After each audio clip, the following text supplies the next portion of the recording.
Assalamualaikum warahmatullahi wabarakatuh. Halo, apa kabar pemirsa Silampari TV? Senang sekali saya Albu Kolbin dapat hadir kembali menjumpai pemirsa di rumah dalam program acara talk show Sebaiknya Anda Tahu, di mana kita akan membahas hal-hal yang menarik untuk dibicarakan, inspiratif dan juga edukatif. Pemirsa Silampari TV, kalau selama ini kita hanya melihat kabar dari saudara kita di Palestina hanya melalui media cetak, media elektronik maupun media sosial. Tapi sebenarnya apa yang terjadi di sana dan bagaimana saudara-saudara kita di Palestina menjalani ibadah di bulan suci Ramadan? Untuk itu Sebaiknya Anda Tahu kali ini akan mengangkat tema tentang Assalamualaikum Palestina. Dan telah hadir bersama kita semua di sini narasumber yang sangat spesial, yaitu yang pertama ada Syekh Mustafa Al-Kishawi. Beliau merupakan ulama Palestina yang tinggal di Gaza dan beliau juga merupakan lulusan S2 Tafsir di Universitas Islam Gaza. Assalamualaikum, Syekh. Kaifal hal? Alhamdulillah. Alhamdulillah. Oke pemirsa, saya baru saja menyapa beliau dengan menanyakan apa kabar. Tapi saya cuma tahu segitu aja ya. Selebihnya nanti kita akan bertanya dan ada penerjemah. Oke, welcome to Indonesia, welcome to Lubuk Linggau. Oke. Dan pemirsa, berikutnya kita juga kedatangan seorang narasumber yaitu Ustadz Ibrahim Al-Adha. Beliau merupakan yang akan menjadi penerjemah pada Sebaiknya Anda Tahu episode kali ini. Assalamualaikum Ustadz. Waalaikumsalam warahmatullahi wabarakatuh. Gimana kabar hari ini? Alhamdulillah bakhair. Sehat ya. Oke, terima kasih sudah hadir di Sebaiknya Anda Tahu bersama Syekh Mustafa, dan kita akan membahas lebih dalam tentang tema kali ini yaitu Assalamualaikum Palestina. Baiklah pemirsa, langsung saja kita berbincang dengan Syekh Mustafa dan juga yang akan diterjemahkan oleh Ustadz Ibrahim Al-Adha. Baiklah, kita langsung saja ini. Mungkin banyak pemirsa di rumah penasaran, apa sih sebenarnya tujuan dari kedatangan Syekh Mustafa ke Lubuk Linggau begitu? Tentu saja punya tim begitu ya Ustadz ya. Bisa diceritakan Ustadz, visi dan misi dari kedatangan beliau khususnya di bulan suci Ramadan itu apa sih? Bismillahirrahmanirrahim. As-su'alul awwal, yani ma hadafuka ar-ra'isi bil hudur ila Indonesia? Ma huwa al-hadaf ar-ra'isi? Bismillahirrahmanirrahim. Alhamdulillah rabbil alamin wassalatu wassalamu ala nabiyyina Muhammad wa ala alihi wa sahbihi ajma'in. بداية يعني أتشرف أن أكون بينكم بين أهلنا في إندونيسيا الطيبين الكرام الذين استقبلونا استقبالا رائعا وجميلا، وهذا يدل على عمق العلاقة والمحبة بين الشعب الفلسطيني والشعب الأندونيسي. كثير من الأسباب التي جاءت بنا إلى هنا. السبب الأول بداية نحن إخوة في الدين وفي الإسلام، تجمعنا رابطة الأخوة في الدين والإسلام، ثم أيضا أتينا هنا حتى نخبر أهلنا في إندونيسيا عن شيء من معاناة أهل فلسطين حتى يكونوا على اطلاع وحتى تتشارك معنا الأمة في معرفة أحوال وأخبار فلسطين. Bismillah. Jadi pertama-tama beliau menyampaikan bahwasanya beliau sangat bahagia bisa datang ke Indonesia. Karena apa? Karena Indonesia merupakan negara muslim terbesar, dan kemudian ketika beliau datang, subhanallah, masyarakat di Indonesia ini menyambut beliau dengan sukacita, dengan sangat bahagia gitu. Dan ini menunjukkan bahwasanya ada suatu hubungan yang sangat erat antara kaum muslimin di Indonesia maupun kaum muslimin yang ada di Palestina. Kemudian beliau melanjutkan dengan kalimat yang menjelaskan bahwa sebenarnya banyak sebab, banyak hal-hal yang mendorong beliau untuk datang ke Indonesia. Namun ada 2 poin penting. Yang pertama adalah karena kita semua itu adalah saudara. Karena setiap muslim itu adalah saudara untuk yang lainnya, untuk muslim yang lainnya. Itu poin pertama. Kemudian poin yang kedua, beliau menjelaskan bahwasanya beliau ingin sekali kaum muslimin yang ada di Indonesia ini dapat mengetahui kabar-kabar tentang saudara-saudaranya yang ada di Palestina.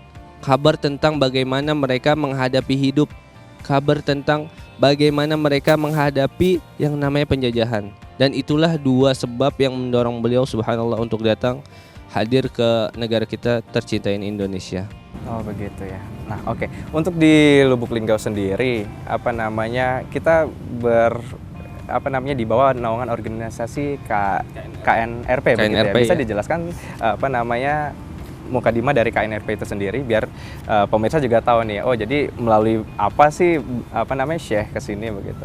Bismillah. Jadi KNRP ini merupakan suatu lembaga kemanusiaan yang memfokuskan untuk membantu saudara-saudara kita yang ada di Palestina. Dan alhamdulillah KNRP sendiri beberapa hari yang lalu sudah berumur 13 tahun. Jadi sudah 13 tahun KNRP menjadi jembatan antara kaum muslimin di Indonesia yang ingin menyalurkan bantuan kepada kaum muslimin yang ada di Palestina. Jadi KNRP sendiri merupakan lembaga kemanusiaan yang terfokuskan untuk Palestina. Jadi sebagai jembatan begitu. Sebagai ya? jembatan, Masya benar. Allah. Oke. Dan ini sudah bertahan 13 tahun ya. Betul. Alhamdulillah. Alhamdulillah. Alhamdulillah. Ustadz, kita pengen tahu nih, Syekh sendiri sudah berapa lama ada di sini?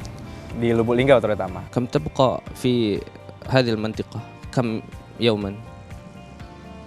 حتى 20 من رمضان، حتى 20 من رمضان إن شاء الله، أو 19 من رمضان. من أي يوم هنا؟ من أول أيام رمضان، من أول أيام رمضان. Jadi beliau menyampaikan beliau di sini sudah dari hari pertama Ramadan. Jadi mungkin sekarang sudah 7 atau 8 hari dan insya Allah beliau akan terus safari dakwah di daerah Lubuk Linggau ini kurang lebih selama 20 hari atau selama 20 Ramadan. Oh, 20 Ramadan. Berarti 10 hari terakhir sudah kembali lagi begitu. Siap. Ya, untuk itikaf kali. Betul sekali, betul. Karena saya kalau dilewatkan ya 10 malam terakhir begitu. Betul ya. sekali. Oke, Ustadz Ibrahim, bisa dijelaskan melalui dari Syekh Mustafa gitu. Sebenarnya apa sih yang terjadi di Gaza, Palestina itu sendiri? Lalu bagaimana mereka menjalani ibadah selama bulan suci Ramadan gitu? يعني السؤال يعني كيف ما الذي حدث الحقيقي في فلسطين؟ ما الذي حدث وكيف المسلمون يقابلون شهر رمضان وكيف يصومون وكيف يعني يصلون؟ هل في المسجد أو في البيوت أو ممكن في أي مكان؟ الذي يحدث في فلسطين لا نستطيع أن نقوله في مقابلة صغيرة. هو يحتاج إلى كثير من الكتب ويحتاج إلى كثير من اللقاءات. معاناة أهل فلسطين معاناة كبيرة جدا. في كل جانب تجد هناك معاناة وتجد هناك تضحيات وتجد هناك يعني اعتداءات من الاحتلال. لكن رغم ذلك أهل فلسطين يعيشون أجواء رمضان أجواء طيبة رغم الحصار ورغم الفقر، إلا أنهم يحتفلون بطاعة الله سبحانه وتعالى بقراءة القرآن، يقبلون على المساجد رغم أن هناك كثير مساجد مدمرة، إلا أنهم يصلون بجانب هذه المساجد. وبداخل المساجد أيضا أهل فلسطين يعني يتكافلون ويعلمون صعوبة الوضع، ففي شهر رمضان بالذات يتواصلون مع بعضهم أكثر، يساعدون بعضهم أكثر، يتوجهون إلى الله سبحانه وتعالى كثير من الأمور. Jadi tadi beliau sampaikan bahwasanya ketika kita ingin membahas Palestina itu mungkin membutuhkan waktu yang sangat banyak. Mungkin membutuhkan buku-buku referensi yang sangat banyak gitu. Tapi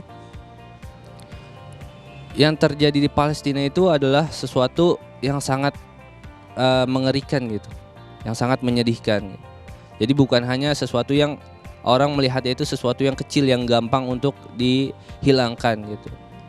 Jadi ketika kita bicara Palestina kita membutuhkan waktu yang cukup banyak, tidak lebih dari mungkin kita tidak hanya akan membahas tentang penjajahan Israel. Bahkan ada sumber-sumber yang lain, harus ada sumber-sumber yang lain untuk menjelaskan dari awal kenapa Palestina bisa menjadi tempat jajahan sampai hari ini. Kemudian bagaimana kaum muslimin di Palestina itu merayakan bulan Ramadan? Subhanallah, beliau mengatakan tadi ketika kaum muslimin di Palestina menghadapi dan memasuki bulan Ramadan, mereka sama seperti kita, merayakannya dengan penuh sukacita. Walaupun mereka misalkan seperti awal Ramadan diserang dengan roket ataupun diserang dengan tembakan yang lainnya, tapi subhanallah yang namanya Ramadan itu menyatukan kaum muslimin. Bagaimana di dalamnya walaupun kebanyakan dari kaum muslimin di sana mayoritasnya mungkin orang-orang fakir, orang-orang miskin, tapi ketika Ramadan datang mereka saling membantu, mereka saling menguatkan. Bagaimana di situ ukhuwah Islamiyah itu makin kuat. Semakin kuat, betul. Dan bagaimana ketika Ramadan datang mereka makin taat kepada Allah Subhanahu wa taala. Mereka datang ke masjid walaupun misalkan ada di suatu tempat masjid itu hancur, tapi mereka tetap datang ke masjid untuk sholat berjamaah. Itulah keadaan kaum muslimin yang ada di Gaza ketika bulan Ramadan. Subhanallah, mereka tetap gigih ya. Iya betul, Keinginan tetap mereka tuh semangat sekuat walaupun baja mereka gitu. dalam keadaan yang Betul. sangat memprihatinkan, tapi itu semua tidak apapun menggoyahkan ya. iman mereka, tidak membuat mereka sedih dan akhirnya lupa terhadap Tuhannya dan kewajibannya. Aduh, ini baru di segmen pertamanya saya sudah terharu. Ustaz, Syekh, kita akan melanjutkan pembahasan kita yang sangat menarik ini, tapi kita rehat sejenak. Pemirsa, sebaiknya Anda tahu, tetaplah bersama kami akan segera kembali setelah jeda berikut ini.